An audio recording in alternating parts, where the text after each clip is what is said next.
આજે international museum ડેના મોકા ઉપર મેં રાજકોટના વોટ્સન મ્યુઝિયમની મુલાકાત લીધી છે અને મને અહીંયા આવીને બહુ સારું લાગે છે, કારણ કે આ લોકોએ આ દિવસ ઉપર પૂરો પ્રયાસ કર્યો છે કે કેમ વધુમાં વધુ લોકો સુધી મ્યુઝિયમ પહોંચી શકે.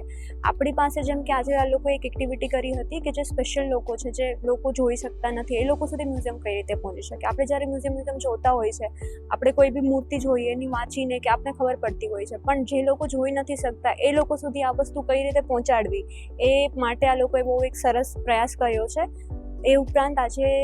જેમ આપને ખબર છે કે ભાવનગર જિલ્લાના વલભીપુર ગામમાં એક્સકેવેશન જે ઉત્ખનન ચાલી રહ્યું છે આર્કિયોલોજીકલ સર્વે ઓફ ઇન્ડિયા અને સ્ટેટ ડિપાર્ટમેન્ટ ઓફ ગુજરાતના કોલેબોરેશનમાં. તો મ્યુઝિયમમાં જ્યારે આપણે વિઝિટ કરીએ ત્યારે આપણે ખબર હોય છે કે આપણે મૂર્તિઓ જોઈએ છે, બધી અલગ અલગ વસ્તુઓ જોઈએ છે, પણ એ વસ્તુ મ્યુઝિયમ સુધી કઈ રીતે પહોંચે છે, આપણા સુધી કઈ રીતે પહોંચે છે, એ જે આખી પ્રોસેસ છે કે જે ઉત્ખનન કઈ રીતે થાય છે, એનું બહુ સરસ પ્રદર્શન આ લોકો અહીંયા કરેલું છે. તો મતલબ જેમ મ્યુઝિયમની અલગ બીજી વાત કરીએ તો જે મ્યુઝિયમમાં તમે વિઝિટ કરશો તો તમને સૌરાષ્ટ્ર જે છે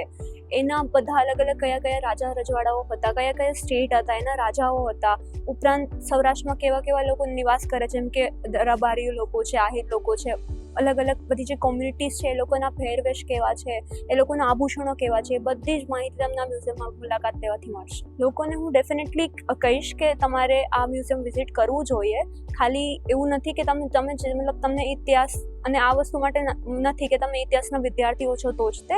લોકો માટે આ બધી વસ્તુ જાણવી જરૂરી છે. તમે સૌરાષ્ટ્રમાં રહો છો, ગુજરાતમાં રહો છો, આ બધી માહિતી હોવી તમને જરૂરી છે. અને આ મ્યુઝિયમ એના માટે બહુ સારું છે.